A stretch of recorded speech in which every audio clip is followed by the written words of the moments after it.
My name is Miriam, and I'm going to be your moderator for the evening. Welcome to all of you. Thank you very much for being here. These panels are sponsored by the Compassionate Brattleboro, and we can tell you more about that later on if we have time to talk about that. We have a really busy program tonight, so I'm going to rush through a few things, but I don't want to skip gratitude. I want to thank, as I said, all of you for being here. I want to thank Star and the rest of the staff of the library for hosting, yes.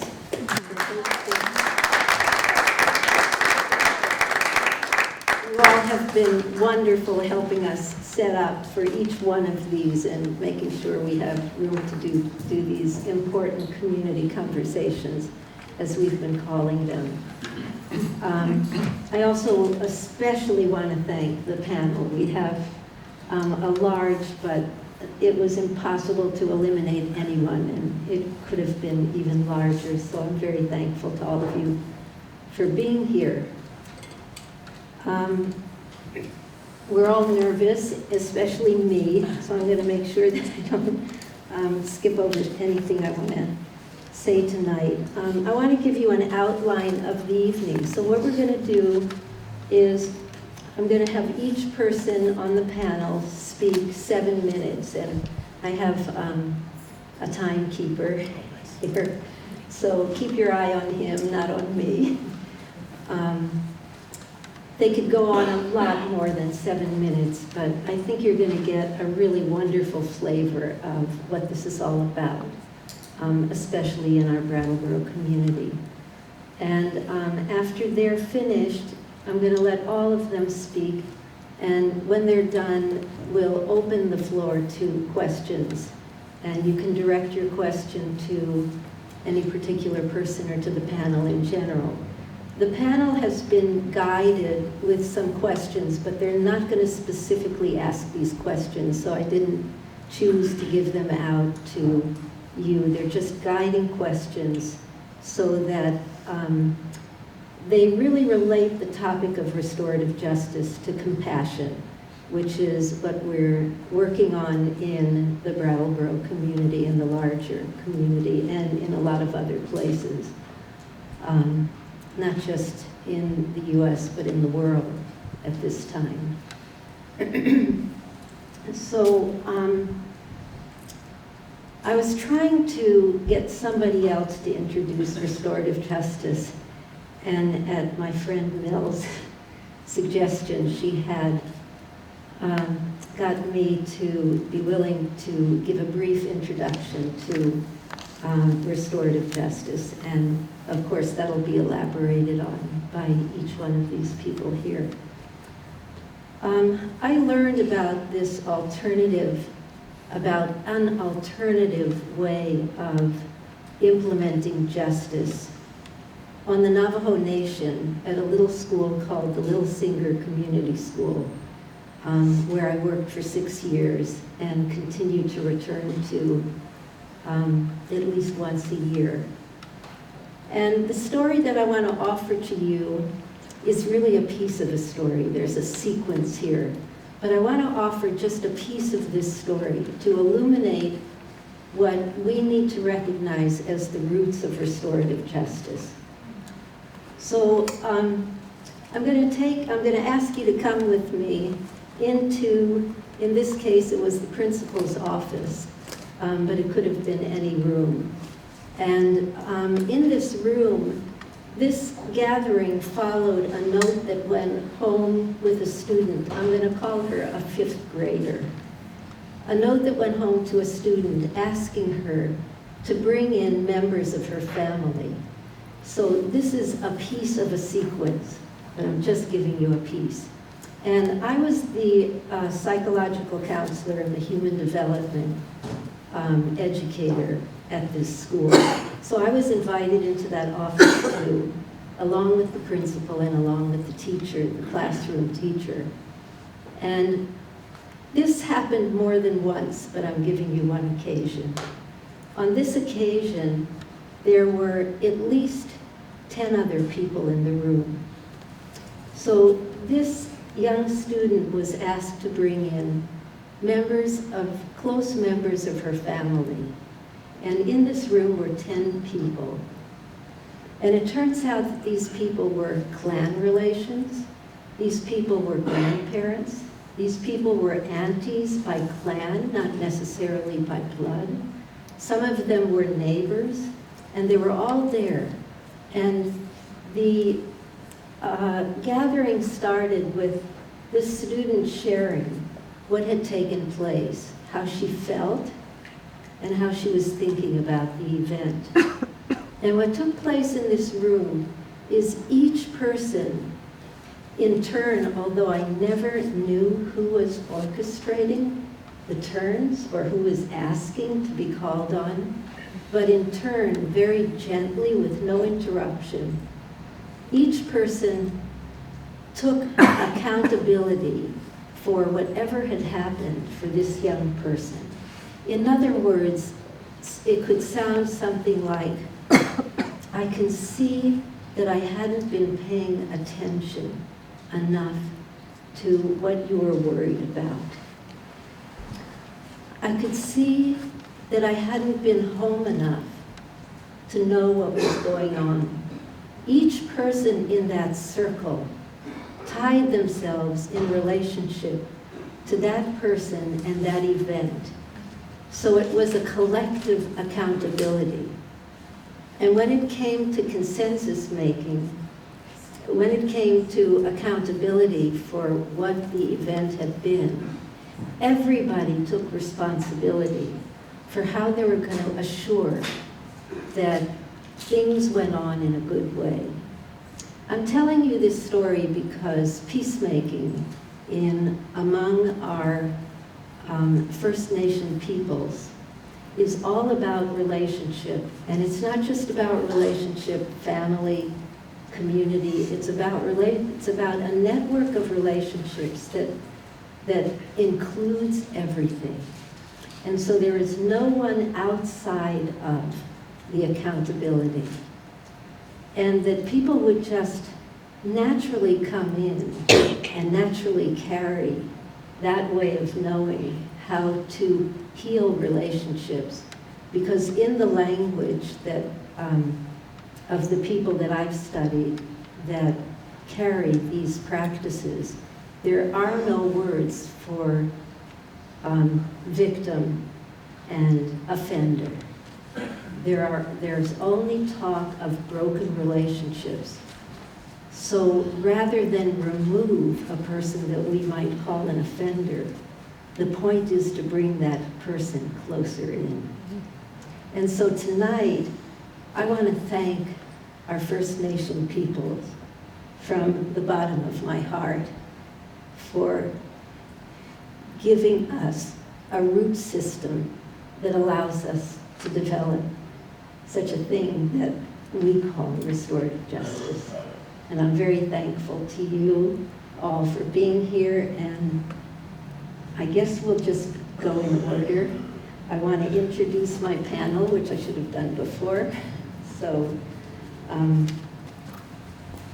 my nervousness, I don't want to forget who you are. So, maybe you'll just introduce yourselves, because as we go along, if that's okay, because I'm not great with names, and I'll just leave it at that. Thank you, Jackie, for starting.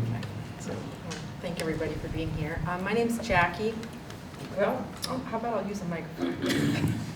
Hi, everyone. My name's Jackie, and I'm the program coordinator at the Brattleboro Community Justice Center. I've been there about 9 years.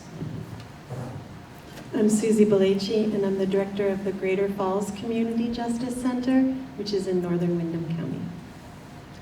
I'm Dan DeWalt, and I'm the founder of Restorative Community Justice of Southern Vermont.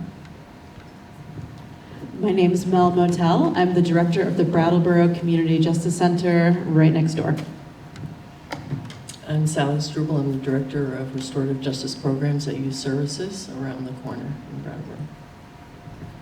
My name's Amelia Glickman, and I am the student leader of restorative justice at the high school BOHS. My And I'm Mike Szostak, and I help run our restorative justice programs in the high school, in the middle school, and assist other schools.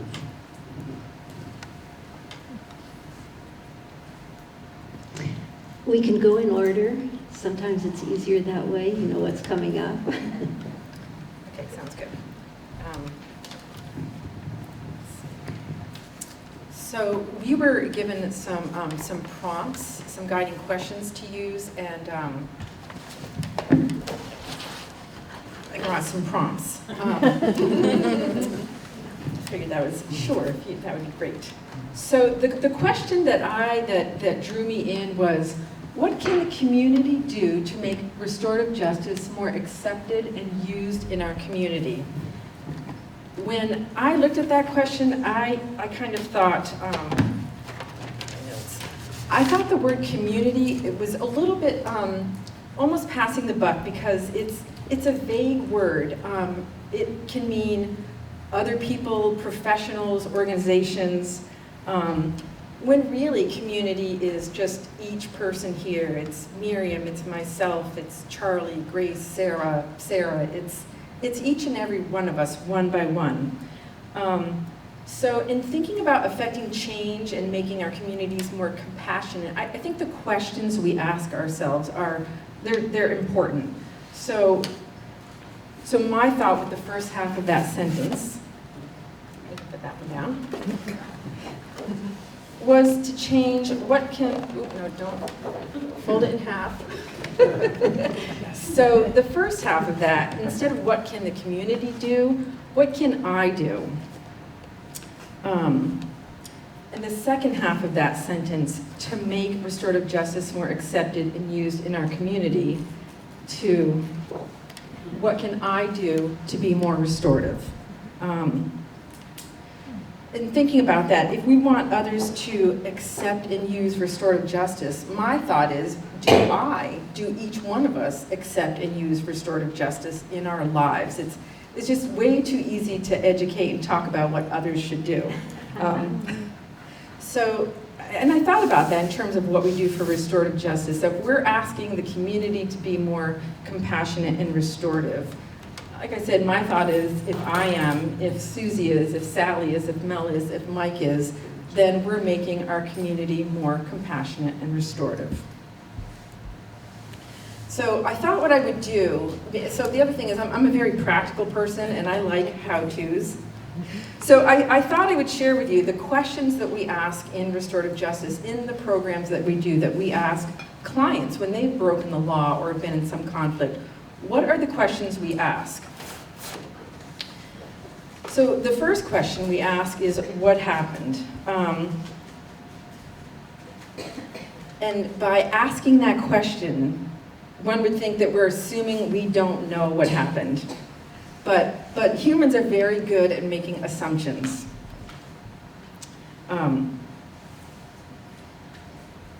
So when someone comes into one of our programs, we have the affidavits, and so it gives us a glimpse of the story of what happened. Sometimes I'd like to throw those out, because sometimes when we read something, we think, oh, that's the truth. Look, it's there on paper. And what's more, it was written by an officer. It must be true. And it's sometimes, it's almost better, I think, sometimes to throw them out the window. So my point with that is, if you assume, I like this saying, once you decide you know something, you close the door to new possibilities. So if you're going to ask what happened, pretend or assume you don't know anything. Chances are you don't know most of what happened. I want to turn that around. The second question we ask in restorative justice is, who was affected by my actions and how? We start with this question because if you don't know who was affected and how, it's pretty hard to make amends, right? It's rather vague. The thing about this question is, so we have 7 reparative boards at the Community Justice Center. So I take notes 7 times a month, 2 hours a meeting. One night it struck me that I never asked myself that. I have conflict in my life once in a while, and I assume most people here do. And it struck me that I never asked myself that. So So, in pointing out what the questions are, I am inviting you each here with the questions to ask yourself this, to ask these questions of yourself. We're asking people to answer the questions. So it's important, I think, that we're able to do that as well. So, the third question we ask in restorative justice is, what needs do others have as a result of my actions? I just want to read something here from the nonviolent communication literature. Nonviolent communication is based on the idea that all human beings have the capacity for compassion and only resort to violence or behavior that harms others when they don't recognize more effective strategy for meeting needs. NVC helps us reach beneath the surface and recognize all of our actions are based on human needs that we are seeking to meet. So while it's important to recognize how our actions have affected others and that those are based, that have resulted from our actions, it's equally important to recognize that each and every one of our actions is seeking to have a need met, and that's just the case for everybody. And I guess one other thing I'd say about that is needs in our culture it's kind of a dirty word, right? We don't want to be needy. So I looked up the definition of need. It's a noun that's defined as a requirement, a necessary duty or obligation. The point with that is needs aren't optional. If they're not met one way, they're going to be met another way. And the final question, if we turn that around, is that we ask in our programs is, what can I do to make amends? So sometimes people come in and they know that, or they think they know that, but lots of times people really don't have an idea of what to do. So we often encourage our clients to, if you don't know, ask someone, what can I do to make things right? In tying it all together, making our community more compassionate, I'm just going to go back to what Gandhi said. He said it pretty well. You must be the change you want to see in the world. So I think to be more compassionate is to be compassionate. Thank you.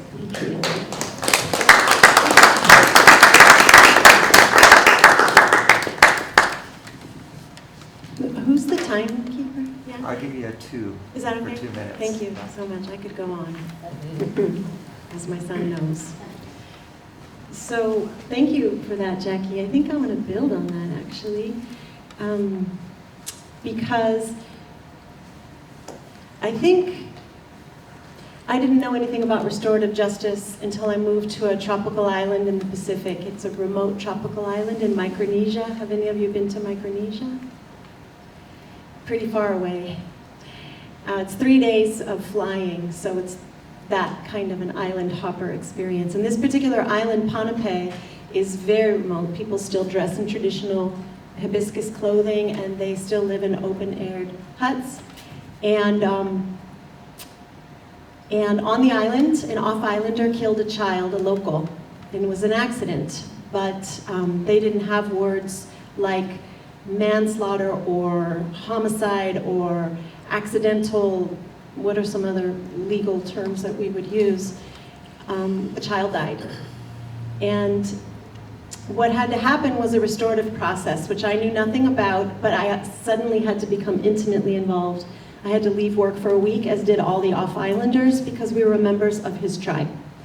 And even though I didn't know him, he worked in a bank there and was talking and teaching about banking systems. He wasn't in my world. I had to be a part of his family for that week. And we had to present to the family of the child that was lost every day gifts. So the first day was one fish, one reef fish, one type from the various types of fish in the reef. We had to present one type from each of us to the family, very ceremoniously. The next day was off-islander foods like coffee and tea and sugar.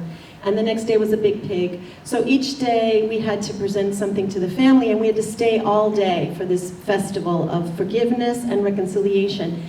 They had to, the man who did the harm had to ask for forgiveness from the family, and he had to use an intermediary who had to ask forgiveness, and he spoke the language of God. There were a few people on the island who were trained in that language, and this particular man agreed that he would ask God and he would ask the family and intercede on their behalf, but we had to all participate in this ritual. And he sat with the family up on the stage, on the NOS, on the platform, all week long with the family, wearing the flowers and the flowers in the hair, so that, except for his skin color, you would think he was a member of their family. At the end of the week, he becomes a member of their family when forgiveness is granted. My partner at the time had to ceremoniously say to the family, my woman and I, my wife and I, are sorry for what we did to your family. I'm sorry for what I did to your family. And this was my partner, who also didn't know the banking man. And that was news for me. It was new to me that I had to apologize for something that in our world I didn't do. And he had to use the words, I'm sorry for what I did to your family. And after that, I was very moved by the idea of restorative justice, that there's an idea of restoring and repairing relationships and harm, even when something so dramatic has happened. They had no punishment on the island that involved prisons, or there was nothing like that. In fact, that was considered incredibly cruel, that you would send a child away alone to a bedroom to be by itself. That would be barbaric. This island was known for restoring and repairing harm by repairing the relationships. So when I came to SIT to study conflict resolution and restorative practices, I then went around the world in various communities studying the indigenous forms of restorative practices that they do. And specifically, I spent 4 years taking students to Rwanda to study the gacaca process after genocide, the forgiveness after mass murder, and ethnic cleansing as well in Bosnia. But when I came back to Brattleboro, I was volunteering at the Justice Center in Brattleboro, and I felt that we're not any different than our brothers and sisters who come from these other small rural communities around the world. We also want to repair relationships. And someone upended my car, rear-ended my car. And I asked her for her phone number, I asked her for her driver's license, I asked her for all those things. She gave them all to me, and she was in tears, and we talked, and I said, okay, I'll find out the estimate. When I couldn't get a hold of her, I found out that she gave me the wrong number, her car wasn't registered, and her name wasn't in the phone book. I called the police and I said, I want to do this myself. I want to reach out to her, and I don't want you to be involved. I just want you to help me find her. I'm going to describe the car, and I'm going to describe what she looked like, because we're a small rural community, not that much different than Bosnia or Rwanda or Ponape. We know each other, and we have our eyes on each other.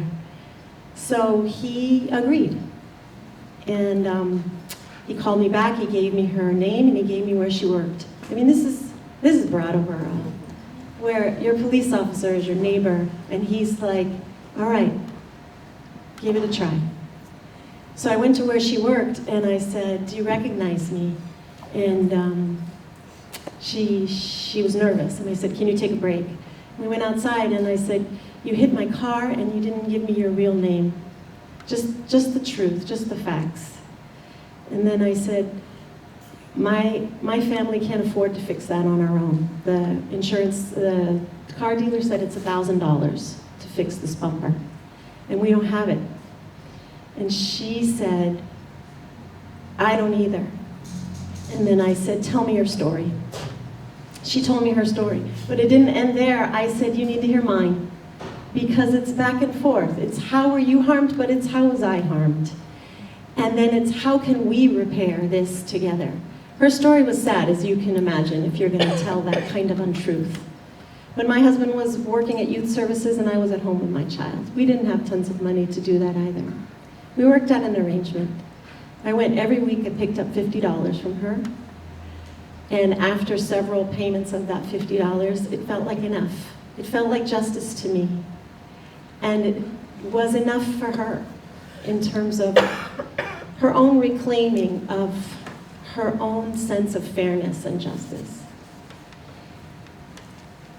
I think what I want to say about that is that I studied this stuff in school, but what I really learned was from the people that I interacted with in these rural villages around the world and in our own community, that each one of us don't need degrees in this to take a risk on restorative justice. Each one of us can say, this person, my neighbor, matters, and I equally matter. So let's be together to figure this out. So I think that's what I want to say about compassion and Brattleboro and restorative justice.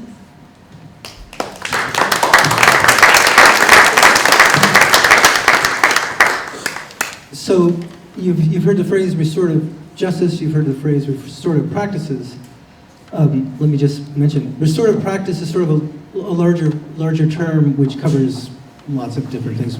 Restorative justice is such a loaded word that sometimes we try to stay away from it and just make this something that's different than justice.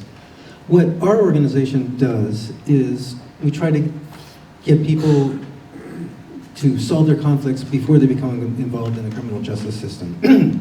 This isn't a referral from the police, it's folks in a neighborhood, and we try to train people so everyone knows how to do restorative practices. And I was thinking about how what we do, how it relates to compassion, and how what we do relates to the history of restorative practices and its traditions. So when we ask our questions, they're slightly different than the questions that Jackie mentioned. The person who did the action and the person who was acted upon are together.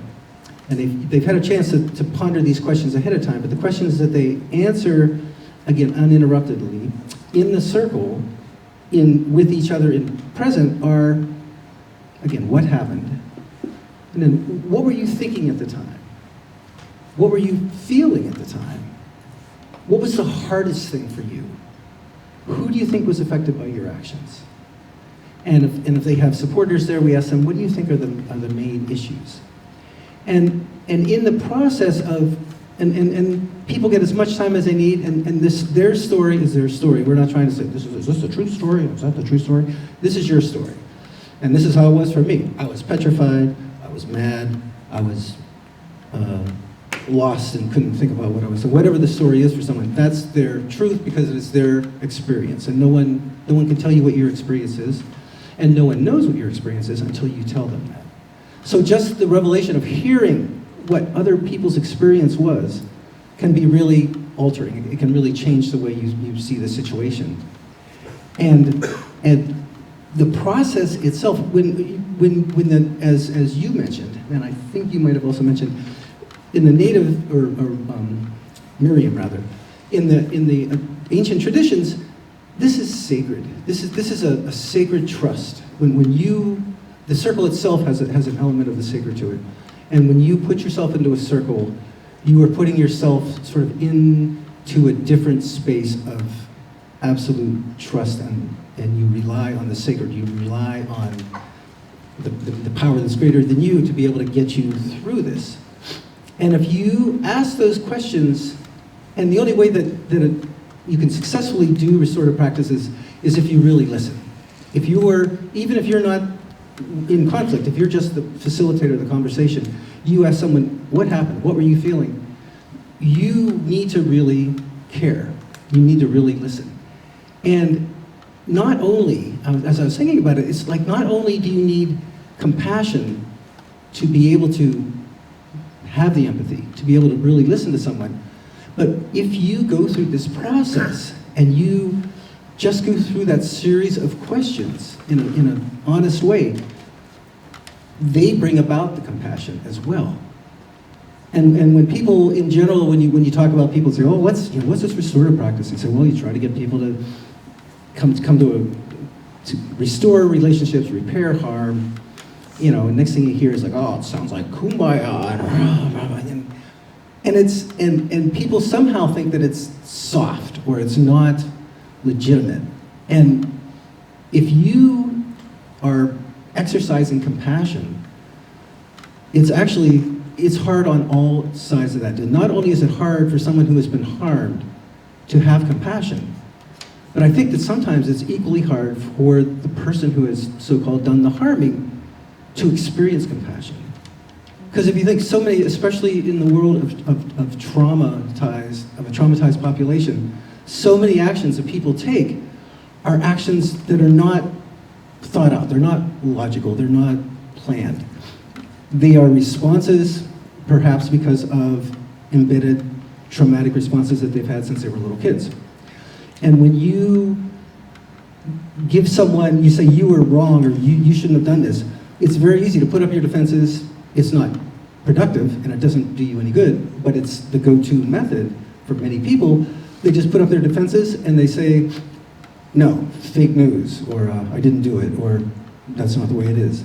But when you show someone compassion and you convince them that you really do care, which you won't be able to do unless you do really care, if someone experiences someone who actually cares about their experience, especially if that person who is showing that care is someone who is harmed by their experience, they have to rethink, at least for a small amount of time, they have to rethink this notion that they have in their head that maybe it's that they're worthless, or maybe that they're never going to be able to really be what they want to be. Like I think in a school setting, a lot of young students will sabotage their own success because they've been told and they've come to believe that they're not going to succeed.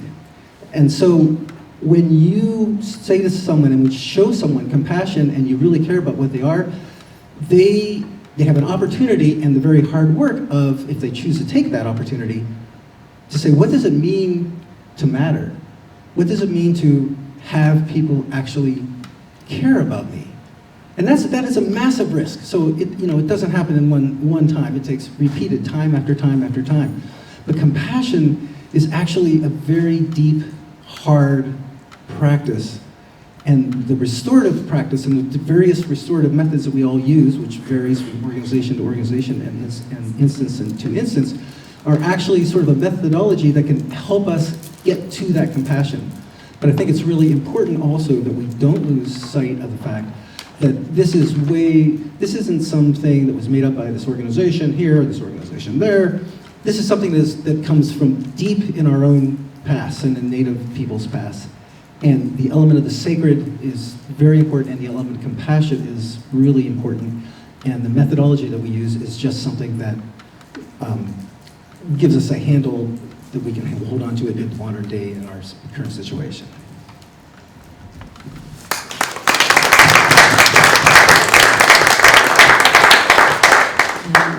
Again, I'm Mel Motel. I'm the director of the Brattleboro Community Justice Center. It is such a pleasure and a treat to be up here on this panel with all these wonderful people and this wonderful group of humans. Though we work for several different organizations or are a student, we all work together regularly as part of a restorative community. That is a group of people that aren't just looking to increase the number of restorative justice programs we offer, but to actually look at how we can make a Brattleboro or a Windham County that is restorative. So what I want to do with my few minutes is I want to just actually do a brief overview about what we offer at the Brattleboro Community Justice Center. I want to talk a little bit about my thoughts about what restorative community looks like. And then I want to offer some thoughts on the working definition of compassion that Miriam shared with us, and some of the things that brought up to me in relation to our restorative practices work. So the Brattleboro Community Justice Center has been around since 2003. It's one of 20 justice centers throughout the state they all started sort of in the early 2000s until recently, mostly funded by the state. So this came from a state Department of Corrections initiative saying, look, we've heard that people in communities want to play a part in the justice process.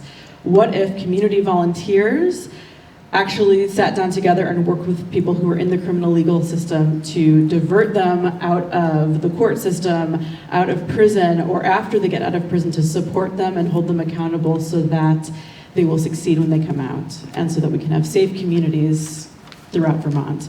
So we operate programs ranging from going into schools and training teachers and kids on how to use restorative practices in the classroom or when something goes wrong, all the way to working with adults who have been incarcerated after serious and violent offenses. So oftentimes people have committed sex offenses, burglary, that kind of thing. So people who have had some pretty serious histories. So we do the full range of restorative interventions.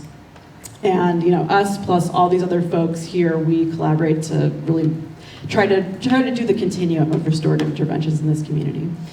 But what does a restorative community look like? Over the last few years, both with the Justice Center and elsewhere, I've had the opportunity to work with, sort of like Dan, many people in the community. So before people get involved in the criminal legal system, how do we look at conflict and harm from a community perspective so that when in the classroom, when a kid hurts another kid or says something mean to a teacher, instead of kicking that kid out of the classroom, suspending that kid, expelling that kid, you two will talk more about this.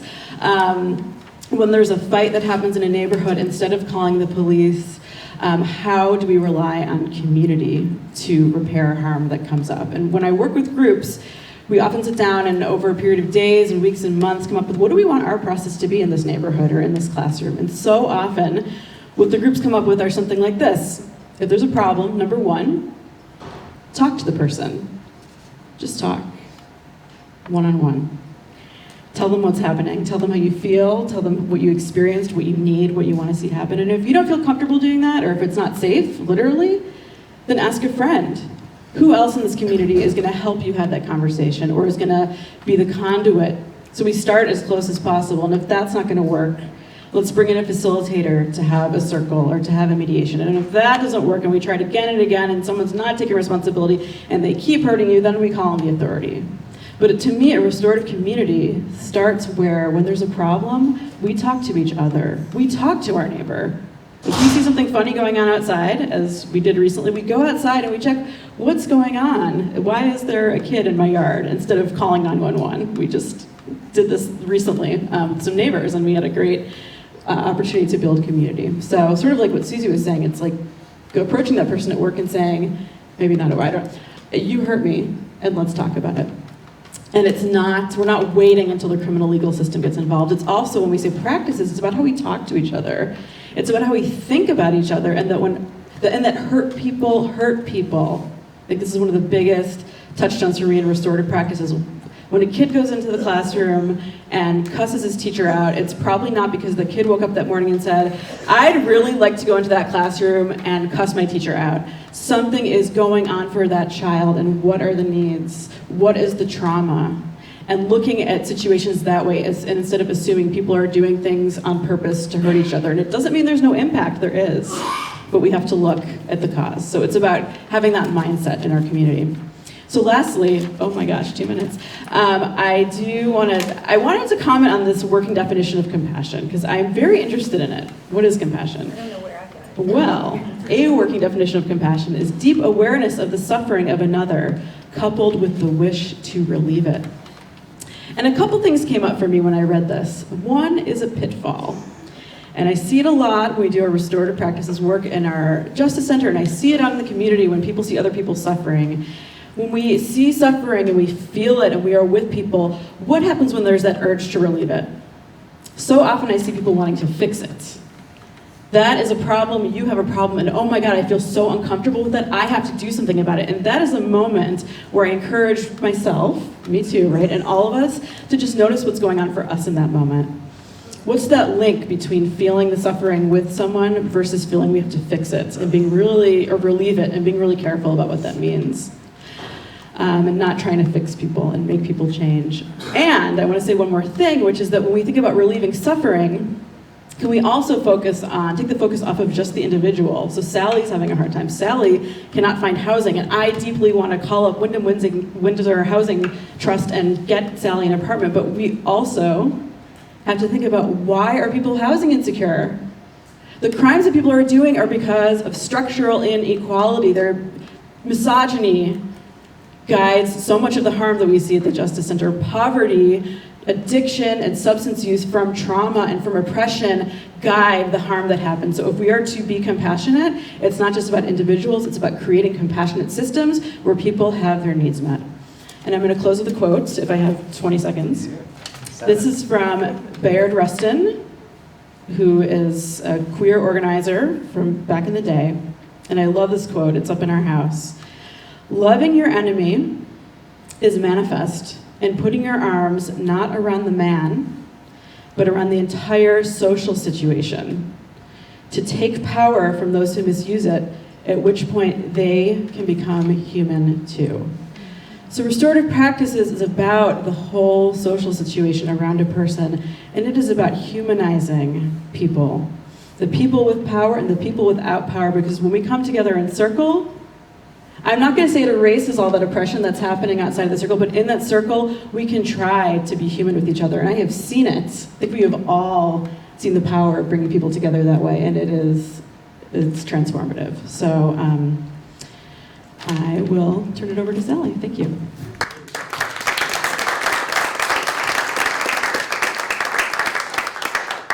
Hi. First, I want to just apologize for my cough and having a lozenge in my mouth, but I don't want to cough through the whole thing. Again, my name is Sally Scribble. I work at Youth Services overseeing the court diversion programs that we run. We have an adult and juvenile court diversion program and one called Tamarack, which is specifically focused on folks who are facing mental health and substance use issues.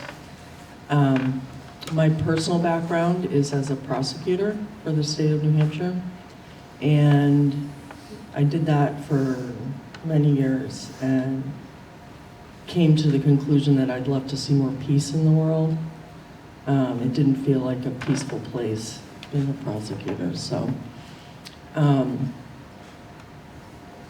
wanted to tell a story about a gentleman who, we got an unsolicited letter recently from a gentleman who has worked 25 years in law enforcement, who years ago, when he was a young man, committed a criminal act and came through our diversion program, which has been in existence for about 40 years.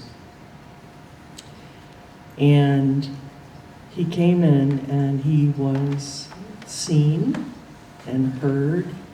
He wasn't judged. Nobody was deciding whether he was good or bad. He was completely listened to. He had an opportunity to think about who he had harmed, how he had harmed them, and what he could do to make amends for that. And this was transformative for him. And in addition to that, he was diverted away from the criminal justice system, which would have changed his entire life, his career path. And he was writing to us just to thank us, basically, for being there for him. And that's what we're doing every day for lots of different people. Sometimes people come into our program, which we say is voluntary, but it's not completely voluntary, because the option is you get prosecuted and you have a criminal record, or you come through diversion. People are referred by the state's attorney's office to our program. So yes, you have a choice, but do you really have a choice? So people come in sometimes and they think, or they've been told by their defense attorneys, you know, all you have to do is say you're sorry and you'll end up with no record. And then they come in and they sit down, and just like the gentleman, the law enforcement officer we got the letter from, they're listened to, they're heard, they're not judged, they have an opportunity to meet with community members. We have tons of volunteers who sit on the panels that we have. And it's like something gets lifted off of them. Something gets lifted off of them, and it's an incredibly transformative process. And I've only been doing it since January, and I've been completely struck by the power of the circle. It's a powerful, powerful force that can change people's lives. And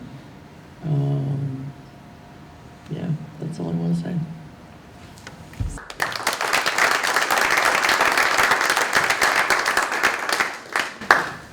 Hi, I'm Mike Szostak, and Amelia and I, we decided we planned this out. So the only reason I'm going first is because Amelia is going to correct everything that I say. And what I'd like to do, all the other panel members have talked very eloquently about restorative justice, so I'd like to step back from that a little bit and tell you why I even got involved with it in the first place. And that was a number of years ago. But about 20 years ago, in fact, it was 22 years ago, I hate to admit it, I was working this job in corporate America, and there was a corporate merger, and poof, away went my job. And I was at that time doing some volunteer work for this organization. And this organization ran a homeless shelter for families, for women and children. And they didn't have anybody running, the person they had quit, left. And so they said, well, you don't have a job, so why don't you do this for a while till you find a job? And so I, as a volunteer initially, and it ended up being a 2-year job, I ended up running this homeless shelter for women and children. And that was a real turning point in my life because I learned things that I just was never exposed to.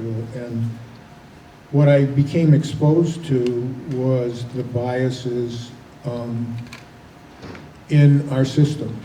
And when I say our systems, I mean our court systems, our policing systems, our housing, banking, you name it, hiring systems, financial systems, all the biases that are built into those systems.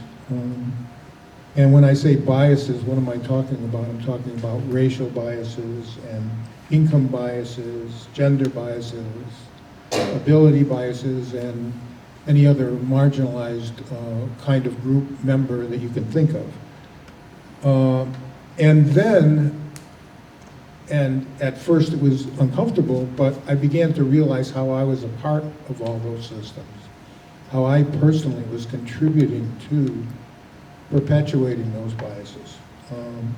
And so that was really eye-opening for me. And as a result of that, that's when I say I joined something called, I'm using the term social justice movement, which I view restorative justice or restorative practice as a part of it.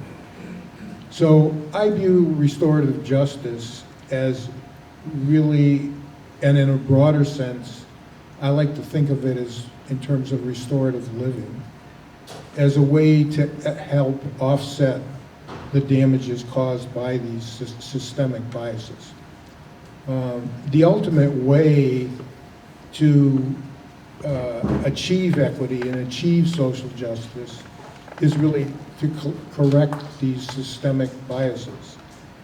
But given what it would take to actually do that, and given that these biases are actually built into the very foundation of our country, our Declaration of Independence, our Constitution, those biases are there.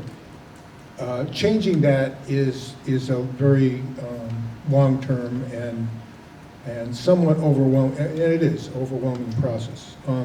So what I view restorative approaches and restorative justice as a way to help people contend with these biases. And compassion, to me, plays a major role in understanding, first of all, understanding these biases and taking the time to really understand that they exist and how they hurt people, and finding ways to help people deal with the harm caused by these biases and ultimately change our systems. So I'm going to turn it over to one of our systems is our school system. And I'm going to turn it over to Amelia, who's a leader in our school systems with restorative justice. Hello. I have 2 mics, so hopefully this one will work. Maybe 3 would be good. So again, I'm Amelia, and I am a senior at BUHS. I have been involved in restorative justice since my sophomore year, and it is something that has changed a lot of the ways I think about the world in a very positive sense. I'm also involved on the Restorative Justice Board downtown, although a high school schedule doesn't lend itself well to board meetings, but hopefully I can go to more of those in the coming months. I am going to talk a little bit about my experience as a student leader, both organizing and facilitating meetings and panels, as well as training other students on how to use restorative practices, and hopefully share an anecdote of some sort at the end to give a better idea of what we're really doing in the school. And so I'd like to begin with, right off the bat, I this year decided to do an independent study on restorative justice, which is pretty awesome. You just have to fill out a paper and get it approved and everything, and then you can do your own thing. Great opportunity, highly recommended if anybody is thinking of returning to high school. So I, in my independent study, had several goals outlined, and one of the things that I wanted to do was to train more students in how to do restorative justice. And one of the first things that I always say to people is that despite all of the definitions and the terms that we use and the ways that we use these terms, the actual idea of restorative justice, which many of us have been getting at, is that it really is a simple and innately human behavior, a human tendency to approach problems restoratively.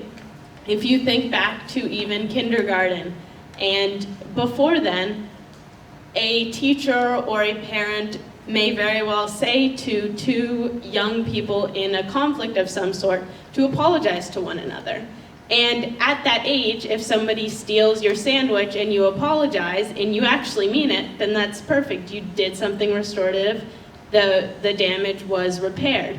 But the apology becomes often a way out, a way of saying, I'm sorry for what was done, whether the person was actually sorry or not, and then moving on from there, and as opposed to fixing and repairing that relationship, maybe putting a Band-Aid on it is a good way of thinking of it.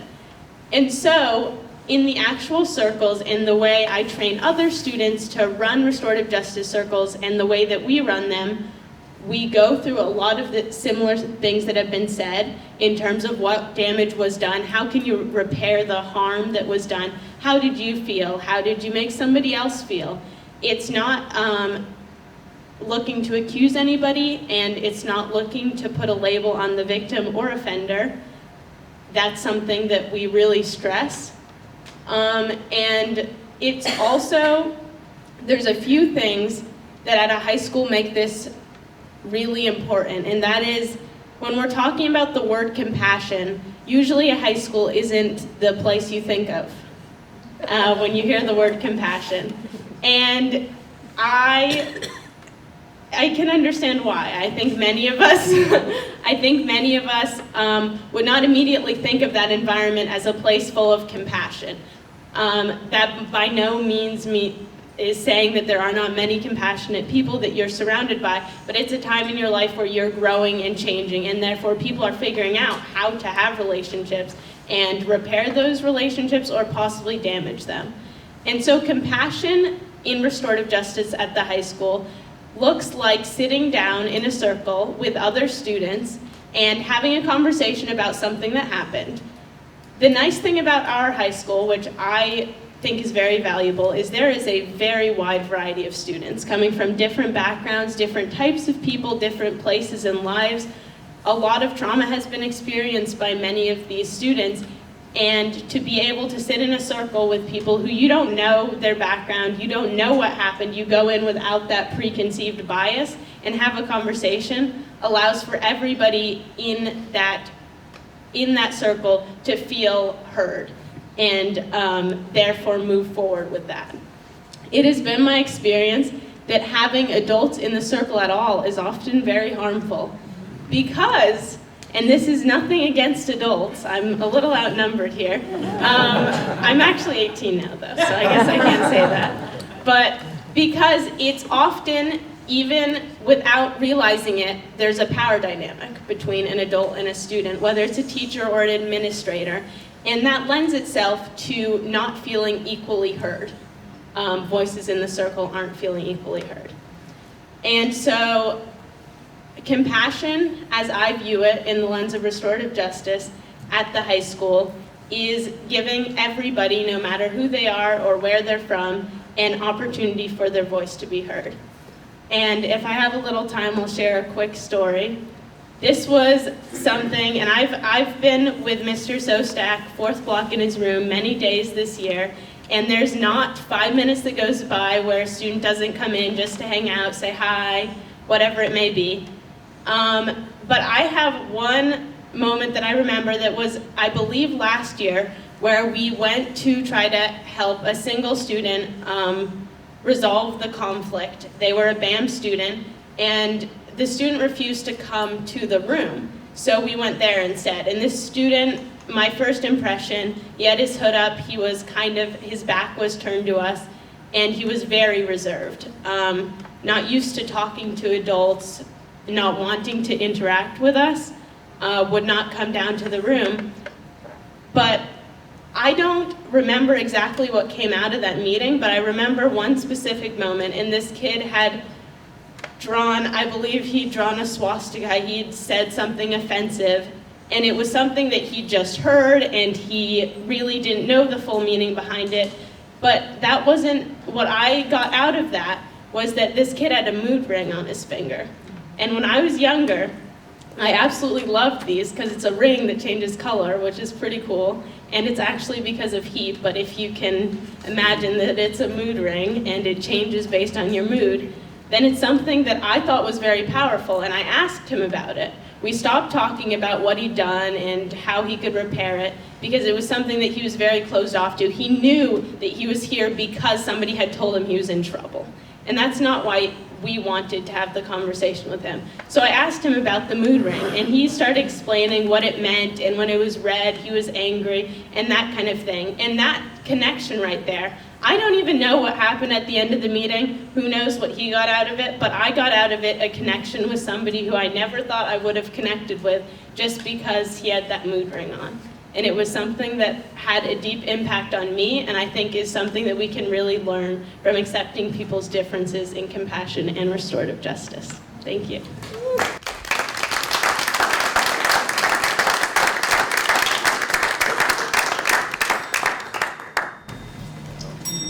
So I want to celebrate all of you. That's not me making those noises.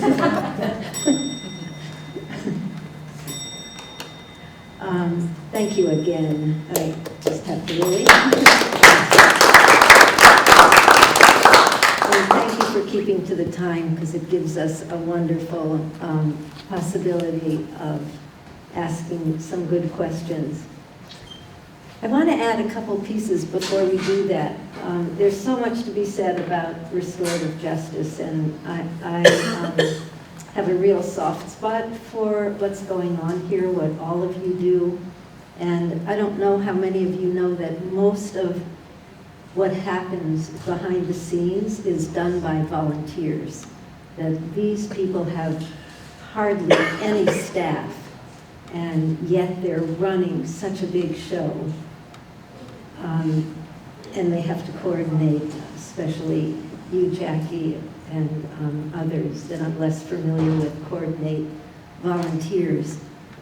In going back to our first people and our first indigenous nations, one thing that I've thought about pretty often is that only cultures such as these could have spawned something like peacemaking, which is what is really the root of the little story that I shared. That kind of way of seeing things could only have come out of a culture that has that kind of built-in, not only relationships, as I said, with people, but whole network of seeing things as relationships. So a man named Robert Yazzie, who was, what was his position in the justice system, but very high up in the Navajo justice system, says that peacemaking is a way of thinking, a way of living. It didn't just arise in the moment where something was harmed. And when I think of restorative justice for us in our majority culture, and it is the majority culture because there are many subcultures, I think that we're really starting from the middle. We're starting, in the middle. And I appreciate what people have said, Jackie, that it's really up to us. That unless we build that sense of community, that sense of relatedness, we won't have what we call our victims coming in to sit when we meet with the panels. It's very difficult to get people to move away from a concept of punishment and retribution. And that doesn't exist in a culture that believes in creating wholeness again, healing and relatedness. So you're right, we have a lot to do, and it's each one of us, and there's so many opportunities to think the way you did, Susie. That's so difficult and so easy at the same time, and I would even say rewarding in the end. So I'm going to invite you to think of those chances you have in your own lives and move on to invite you to raise your hands for any kind of questions you want to bring to our panelists. Yes, please, and maybe say your name. Hi, my name is Maritza. Hi, Marissa. Right, oh, thank you. Right, microphone.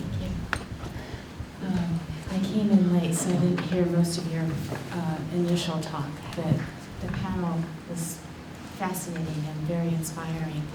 I'm wondering if there's any initiative to work directly with families where... Just speak up a little bit. People still can't hear you. Even still. Okay. How's this? Good. Okay. Great. So I'm wondering if there's any initiative to work directly with families that are struggling to make ends meet, that are stressed out, and that may have fracturing in their family system, so that you kind of nip it in the bud. That actually is the goal of Restorative Community Justice of Southern Vermont's entire purpose is to have everyone, our long-term vision is everyone in our community will know how to do restorative practices. So when you are having a family conflict, you can call your neighbor, and your neighbor will have an idea of how to do this. So the purpose of our organization, we have free monthly training, so we just train as many people as we can to do restorative practices, and at the same time we're doing outreach to businesses, schools, and families, anyone in the community, so they know if there's conflict, there's an organization where we can maybe be able to resolve our own conflict. So that is our goal.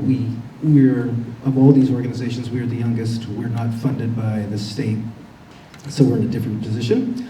But that is absolutely our goal, and the whole purpose of it is that we all can do this ourselves on a regular basis. And someone else mentioned this, I think you did, Amelia, when you start to do this work, it changes you. It's like you can't not be restorative because it's just not right. So like you see, I still get angry about plenty of things, but in a different way. And and so if everyone starts doing this practice, families will be able to, number one, maybe not even get into the same sort of states of conflict, but absolutely will have better tools and better methods to work it out. Can you say a little bit about when your free classes are? We have them once a month, and if you give me your contact information. We send out a mailing prior to the class. There are different dates. We're in the West. We're up and down Newfane, Townsend, sometimes Bellasville, different locations. But we just do it. So far, we're doing it once a month. We hope to eventually do it more with more people, but we're in the beginning steps. Restorative Community Justice of Southern Vermont, and I have some brochures with me. I was going to say, could you repeat how you would find out about that?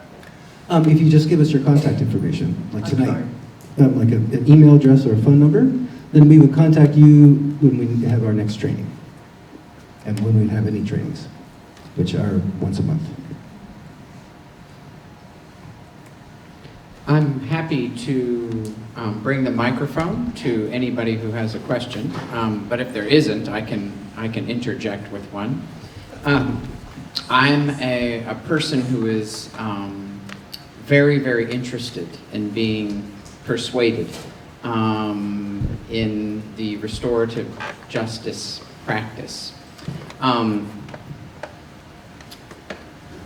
There was a time when I worked within a Mennonite community, and in this Mennonite community they practiced what was considered, or what was called, consensus-making decision, and it sounded really beautiful.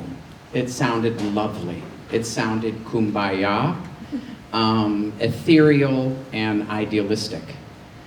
The longer and longer I was in that community, I realized that when one person objected to something, it would hijack everything.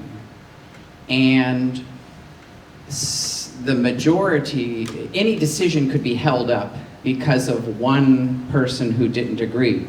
So what actually was a system that was meant to engender or foster consensus or unanimity, it actually fostered a tyranny where one or two people could object to anything and block everything.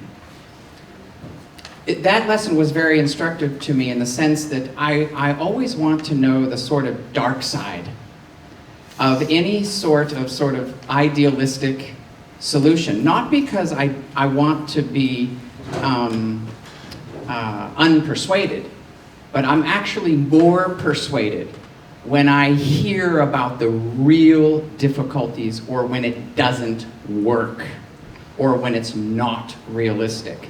When I hear the sort of dark side, then I'm far more persuaded that it's an objective maybe that we should be going towards, because it often is very good, and it is worthwhile pursuing.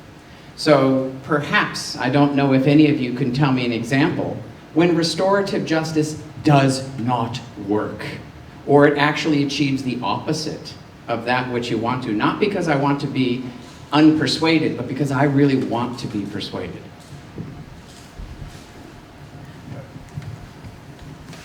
I'll take a shot anyway at answering your question. As you were talking, it reminded me of a time when I was asked to speak to our school board about what we were doing with the restorative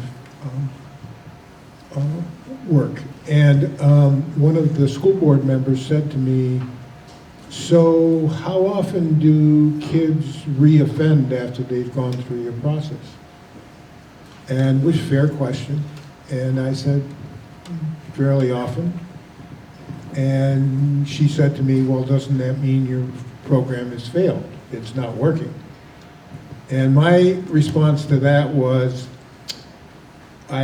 my English teacher, my algebra teacher in high school, and we used to call her Ma Slater, and she would throw erasers at us when she got mad at us for what we were doing in class. And I remember her very well. But if the first time she explained quadratic equations and I didn't get it, she said, "Well, I've spent enough time with you, Mike, I'm not going to spend more time with you." Well, I would never be able to do quadratic equations. I can still do them today, thanks to her. And the same thing is true with restorative justice. This is not a panacea. This doesn't fix all the problems in the world. But what it does do And what punitive measures do not do is it educates. We're in a school system, and we're at least educating. We're offering an alternative. We're offering another way to look at things. And to me, that's one of the most important things we're doing, is we are educating as opposed to punishing. And so that's at least part of the answer I would give to you. A lot of the people that come to our programs are not happy to be there. And we had this one young man who was angry, and our process, the way we run the Repair Board program, is a person comes 4 times, once a month for 4 times, to meet with volunteers from the community who have been trained restorative justice and have 2 hours a month to give to the process. And we got him in the door. It felt like a victory that he came, after the intake. That he came the first time, he swore at us a couple times. He left, he slammed the door. And we thought, well, this is not going so well. And he cussed us out pretty much every single time. And he came 4 times. And we listened to him. And we agreed that the world is a pretty crappy place sometimes. And he came to that 4th meeting and he finished the process. And it's interesting because we thought, well, that looked very different from a lot of other times. And for this person, completing something was a success. And it was a fascinating process, because what someone might have looked at from the outside and thought that's not very restorative, we actually all felt he actually came, and even though he was angry, and like I said, he cussed us out each time, he came and he completed the process, and he had that success under his belt, which I think he'd had very little of in his life. So it didn't look good, it wasn't necessarily pretty, and it felt kind of great in the end. Your response was about what I expected. It's not a panacea, and what it does is educate. And the thought that comes to mind, remember John Kenneth Galbraith's remark that modesty is an overrated virtue? The last time we were together, you gave us some remarkable information about recidivism, or whatever the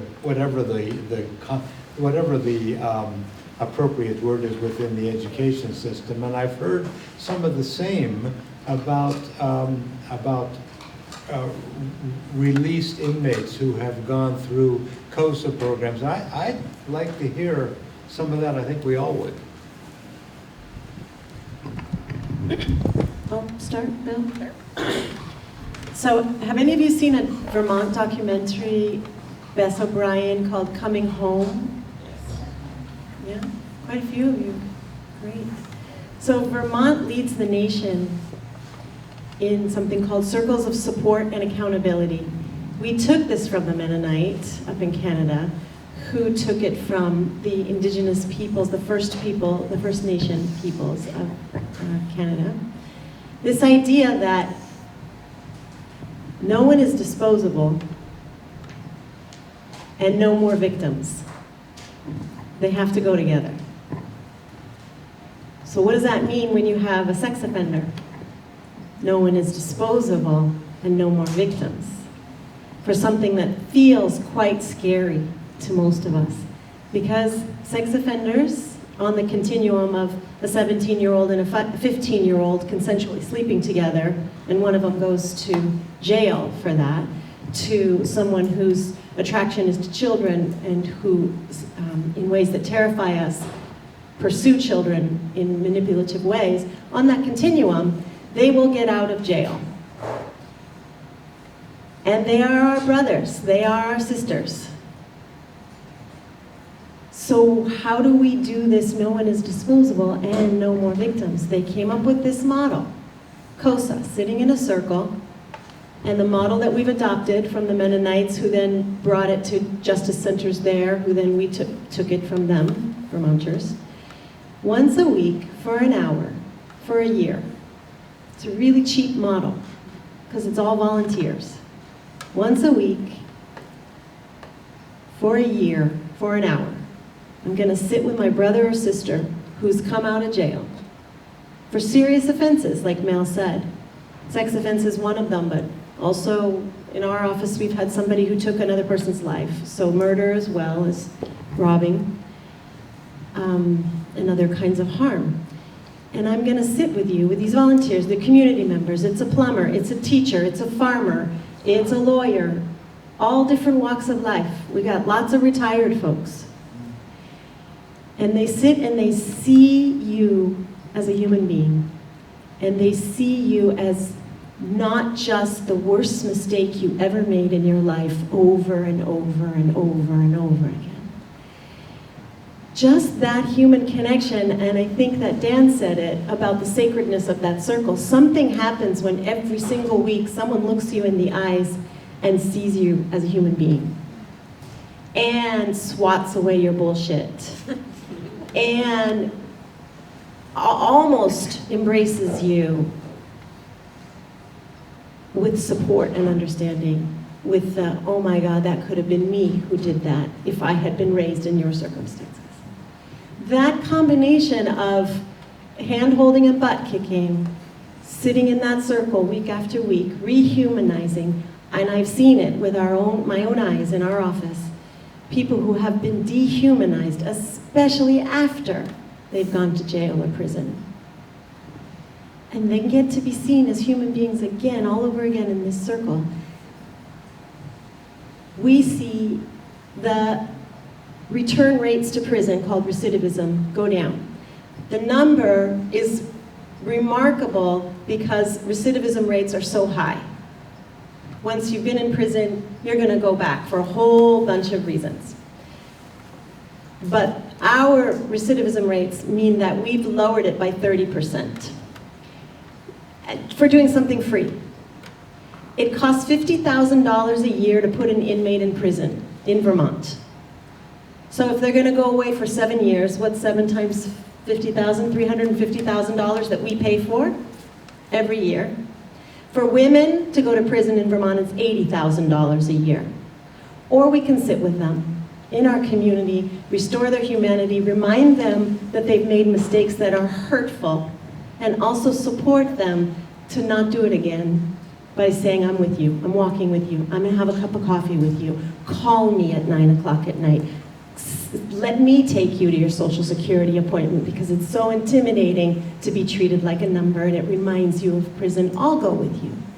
Those little tiny baby steps we've seen are what really works in reducing having to go back inside because it's easier in there than it is out here.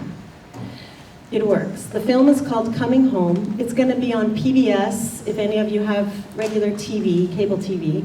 It's November 7th, which I think is in a week from now, at 7 o'clock at night. It's a Vermont-made documentary. We have more COSA in the state of Vermont than in the rest of the United States combined. We are leading the nation in this remarkable transformative process. I'd really encourage you to watch Coming Home. It follows 6 different justice centers in the state of Vermont and this circle process, including the warts, including what doesn't work, including the failures. That's in this story because it's a real documentary. That's my answer. I was on a panel, restorative justice panel, probably 12, maybe 15 years ago. And one of the frustrations, to speak to what Scott had mentioned, one of the frustrations was that the judicial system, in referencing and referring a person to a restorative justice panel. Speak into the mic. Okay. A lawyer had already gotten to that person, and the person was, oh, I'm not guilty. I make no admissions. I wasn't, I probably wasn't even there. I don't know. But then when the ruling comes down, and part of the sentence is to refer that person to restorative justice, they still have this resistance to assuming any guilt and participating in the process. And so I just wonder, has that changed at all since I left the program? Has it either in the way it's handled on panels or in the judicial system? Are they changing what they do when they refer people to restorative justice? So in our program, one of the things that happens now, as I said before, the state's attorney's office refers cases to our diversion program. And they're not convicted of a crime ahead of time. They've been charged with the crime, but they haven't been convicted of anything, and then they're referred to diversion. And if they successfully complete it, then their charge goes away.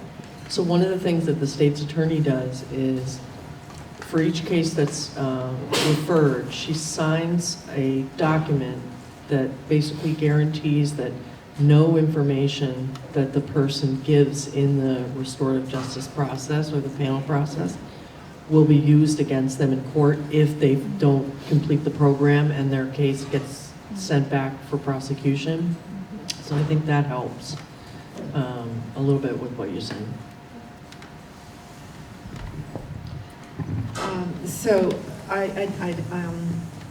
We have people that do come to our process sometimes and say, I didn't do that. So then the trick is, well, can we work with you or not? I complete the intakes with each person that comes to the reparative board program. I've been in situations where someone has been in an intake and either admitted to what they've done or not. Or say they've admitted to what they've done, and then they met with the reparative board, the group of 4 or 5 people from the community, and said, I didn't do that. So it's interesting to be in that position of, well, you said you did. And what happens is, so you can imagine walking into a room to talk to 5 strangers that you don't know about something you've done wrong. One of us talked about, that's not kumbaya. That's freaking hard to do. So we would all do it. I would do it. Walk into a room and minimize. Yeah, it really didn't look like that. Lots of times it doesn't look exactly like what happens on paper. My experience is that if we sit with that person and we listen to how they were also affected and what was going on for them and what they experienced, they, if not in the first meeting, will often come around to, I did do that. Sometimes we've sat with people where they've admitted it only in the 3rd meeting. And, if you sit with someone long enough and hear them and they feel heard, they will let their breath out and talk about what happened. So initially when I came on, I felt it was pretty black and white. Don't admit it, can't work with you. Now I have grown with the process. I will sit with someone and say, oh God, that sounds like hell. Talk to me. And so, each time somebody has the opportunity to say what their experience was and how they were affected, they're in a better place to talk about how they affected someone and what they did. So it's a give and take a little bit. I saw both things happen. I saw a high school kid who, after 4 times being with us, never felt like he could take responsibility for what he did. And it felt like it was 4 times of trying and being with him, and that's where he was. And we didn't fix it, we didn't help it, we didn't move it along, we couldn't crack that egg. And I've seen on the opposite, we had a 65-year-old man who did something that was so heinous that that it was unbelievable that he couldn't recognize that that was wrong, what he had done. And it seemed like he wouldn't. He was 65. I don't know how many of you are 65, but he felt like he knew himself enough. He'd lived long enough, he knew himself enough, and this just wasn't wrong, what he had done. But sitting with us, we were able to help him, and the magic of it was pointing out that he was a man of such dignity and honor and integrity in so many pieces of his life, and not naming those places, because we were with him. And we knew his story, and we knew his backstory. We knew the things that he was doing outside of this mistake he made. So reminding him of all those places where he was honorable and held himself up to a very high standard, and repeating those things back to him, and then saying, Is there a way that maybe at that moment you weren't the man that you hold yourself to be? And he said, you're right, I wasn't. And that shifted it.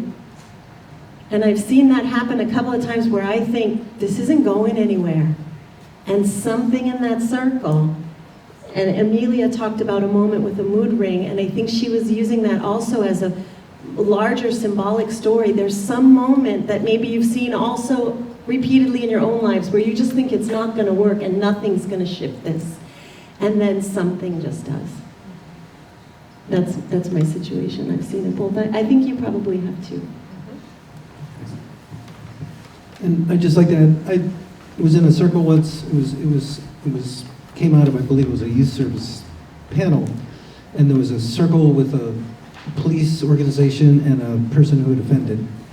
And the circle went, okay, at some point it became very poignant and it felt like we made some good progress.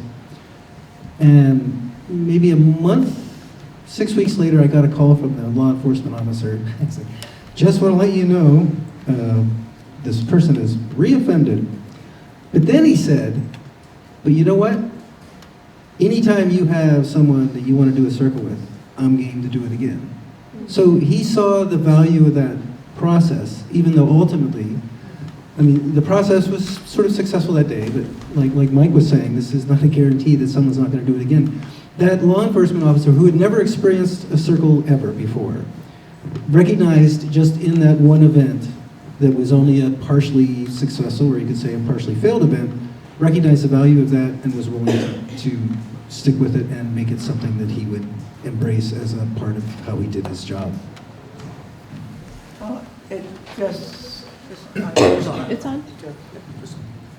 We can hear you. Okay. It just sounds to me as though you have to start by getting the person to realize that it's okay to make a mistake. And until they will admit that, figure out a way to get them to admit that, yeah, we all make mistakes. We all do stupid things and bad things. And it's okay, provided you try and work out a way not to do it next time. You would be a great volunteer. I was thinking of it. Yeah. No, talk to me later. Yes.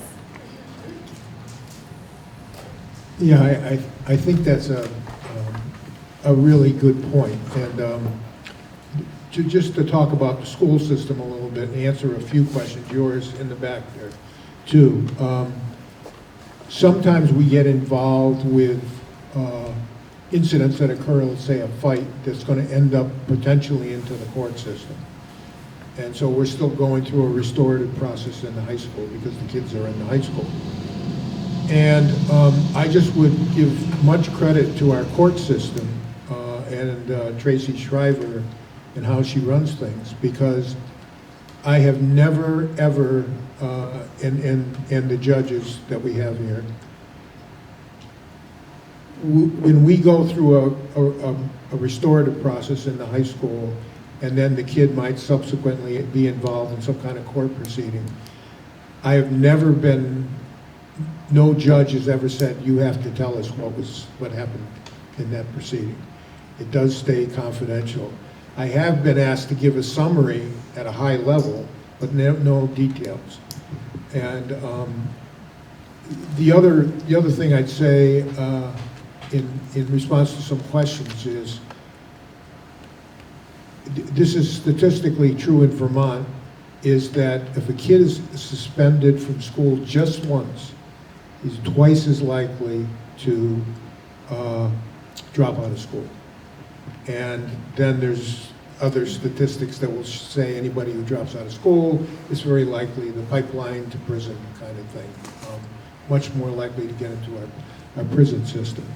So, and to give you some idea of what's going on, how is this program used in let's say the high school, we have, as of today, 64 referrals to our program. Now, numbers alone don't mean anything, but if you think about the quantity of that, and that means that if we continue on this path, we'll have about 200 referrals incidents that occurred in the high school that in the past were dealt with in a punitive way. And now they're being dealt with in a restorative way. And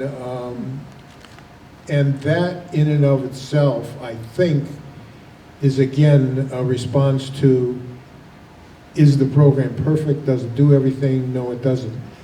But it does, it keeps more and more kids, educating more and more kids. And one of the measures that I use is the program working? Is so many of the kids who go through the process, have gone through some kind of problem, end up coming to me later when something happens in the school, an incident, and they ask us, not the administration, not the teachers, but the kids asking us to use the restorative process and help them address whatever's going on for them. So those are some other measures, I think, that sometimes people aren't aware of. And to build off that too, something that I see when I go into Mike Szostak's room, which Amelia is often now in, is that kids just come in to say hi, and they come in to get a snack, and they come in to check in. And that's the same thing we see at our Justice Center. Folks that have gone through the panels, months or years later will come by to visit Jackie and just chat and have a hot chocolate. Folks that have been meeting with our circles of support and accountability, but their circle's done, they still come back on their way to check the mail every week to check in and shoot the breeze and hang out by the water cooler and whatever it is that they do. And so another measure of success for me with restorative practices, even if we're responding to harm, it's that question of, when I'm asking if a restorative process is successful, I ask if we've built community. Did we address harm and impact? Did we provide support and accountability? Did we engage people? And did we create community, even out of a hard, awful thing? And so when we see people coming back and feeling like they belong with us, that shows success to me. And especially, these are so often folks who are so isolated. And I'm sure that's how it is for a lot of kids in school too. It's like they don't feel comfortable with lots of kids or certain teachers. And for us, it's folks who have often been super stigmatized because of the harm they've caused. They don't want to show their face in town because they are so nervous about people recognizing them and hating them for what they did 20 years ago. So to provide a space where relationships and community are built is really valuable. I also wanted to say, talking about the recidivism part of it at the high school and on a bigger level, is that I think one of the key things that has been highlighted is the confidentiality piece. And we, in our circles at the high school, say at the beginning of every meeting, these are the guidelines we're following. And one of these guidelines, along with respect and not interrupting, is that everything that's said in the room will remain in the room. And there hasn't been, in all of the time Mike has been doing it, an issue with this confidentiality piece, because everybody is aware that the people in that room are there to help each other. So that was something I wanted to highlight. And then the part of, so also with the recidivism thing, I think it's important to look at it in the way that many of the students at the high school and the people in the community have experienced the feeling of not being listened to and being traumatized for their whole lives or much of their lives. And therefore, by committing an action one time that is negative, doing one restorative justice circle that is the first time they've experienced being listened to, and then being expected never to do anything harmful again, when that's what many people have been taught their whole life isn't realistic. And so I just think that's something to keep in mind when we're looking at, relative to what's really going on here, what is recidivism, what does that look like? Star, did you? I did. First of all, I just want to say thank you to all of you. This has just been such a wonderful full evening. And I love what you say about restorative community, and I love what you say about restorative living. And I think of all those hurtful moments we have in our daily lives that we're not going to talk that person into a circle or it's just a brief encounter that we might have, and that person might not have even intended to offend in any way.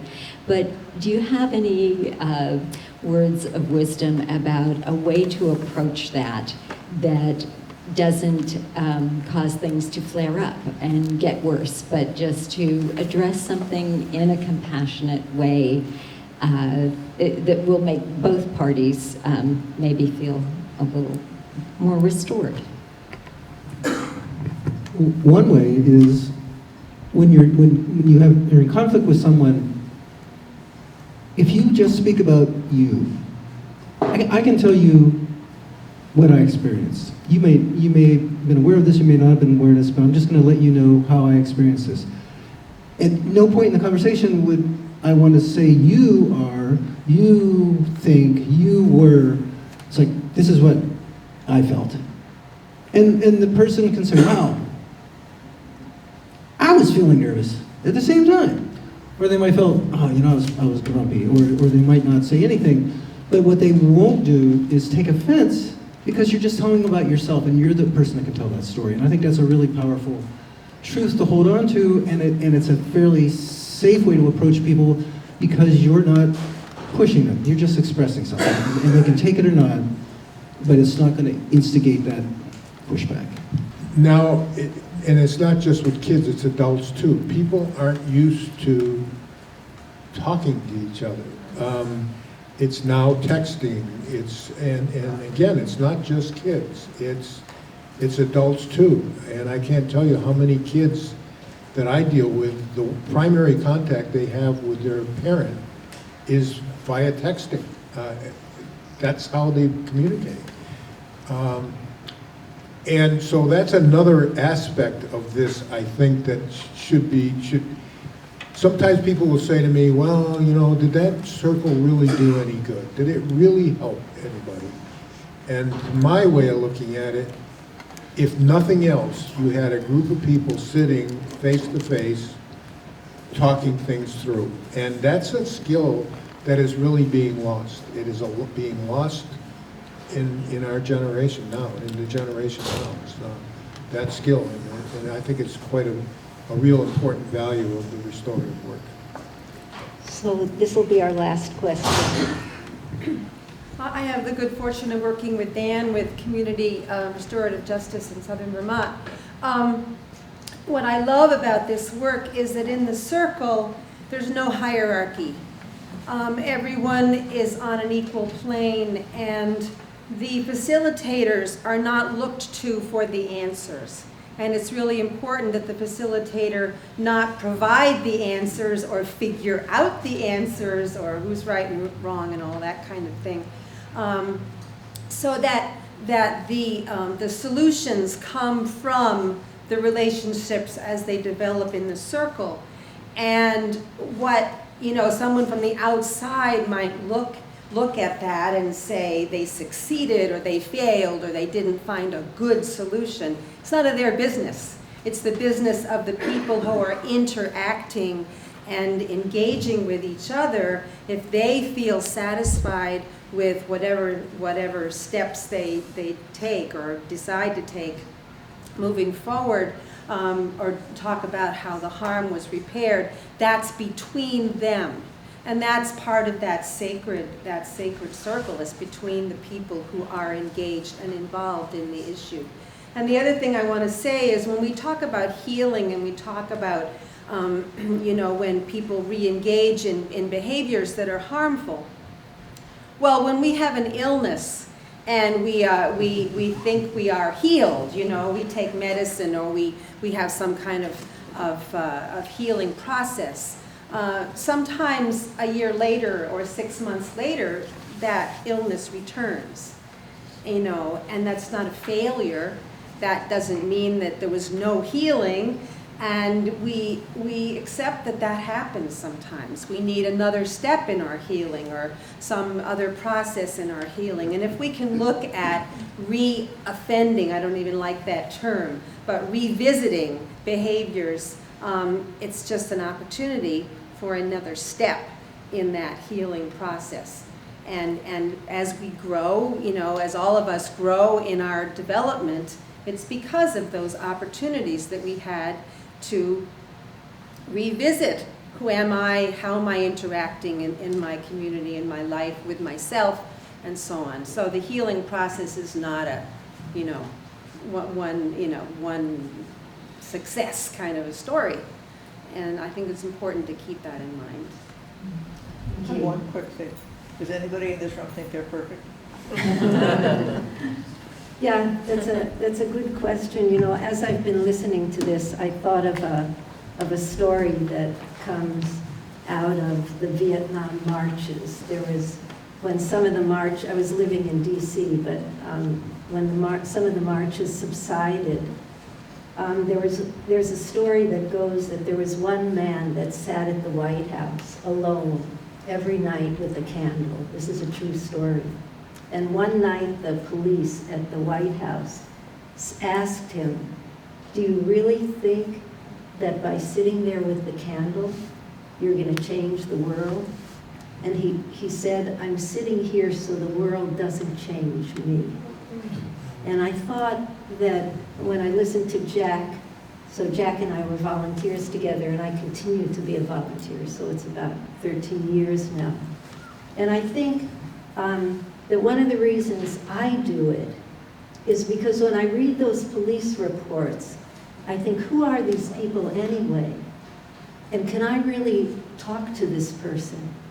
I think I do it so that restorative justice will change me, because I see my own othering of the people that come before us.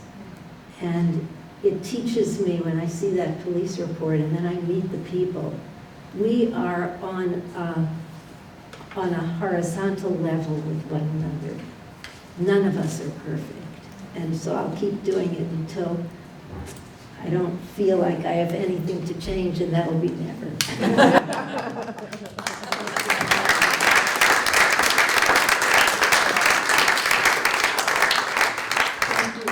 So much.